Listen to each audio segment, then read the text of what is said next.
I decide to give everyone $1 million US. Okay? So everyone in the school has exactly $1 million US to spend. What happens now? Think about this. What happens now? Use your imagination. What happens? What's the first thing you do?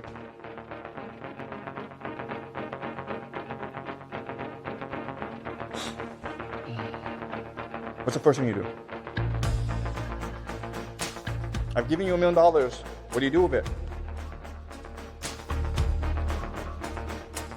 Well, the first thing you do is buy something, right? What do you want to buy? $1 million is a lot of money. What do you want to buy now?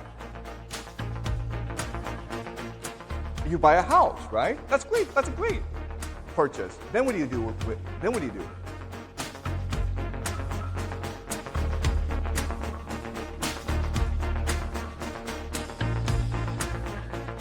Okay, first thing is now buys a house. Then what does he do?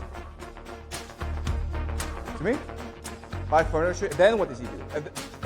There's something that he must do that's very important. Once he buy the house, what does he want to do? He wants to take pictures and post on social media, right? So everyone sees it on social media.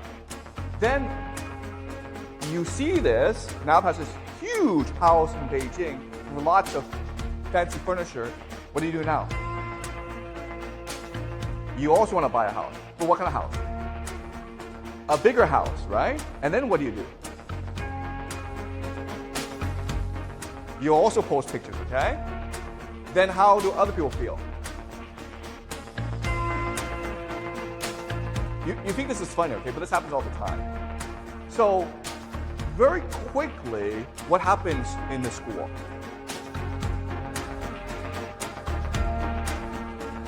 And you all spend your money, you all go into debt, right? Because you're in competition with each other to buy the biggest thing. And $1 million is a lot of money, but it's not enough to buy everything, right?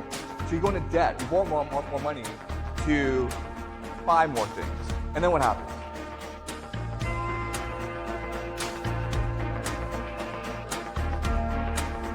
And then what happens? How do you guys feel about each other? Do you guys have lunch together? Do you guys have dinner together? Do you guys like to share homework together? You guys hate each other, right? At the end of the day, what will happen is you all go into debt and you all hate each other, right? So that's consumerism. This is what consumerism is. Consumerism creates a competition in society for prestige, okay? To see who can pose the nicest social media pictures. This leads to the individualization or the optimization of you, okay? In other words, you are now unable to act together. You don't want to organize, you don't want to act in solidarity, okay? And ultimately, this means that you develop economic logic, okay?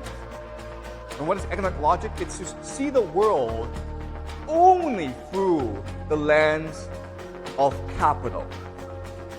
Okay, does it make sense? So when you see someone and you're like, okay, well, do I want to date this person? You don't ask, oh, is this person a nice person? You ask yourself, how much money does this person have? Okay, you understand? You use economic logic in order to understand the world and to reason and analyze the world, okay? Now, let me ask you this question. Today, is this how China works? Is this how the world works? The answer is yes, okay? Are you like this? Yes, you are like this, okay? You've been brainwashed into thinking that this is the only way to behave and to think. You're in school. Why are you in school? So you can get a good job. Why? To make money.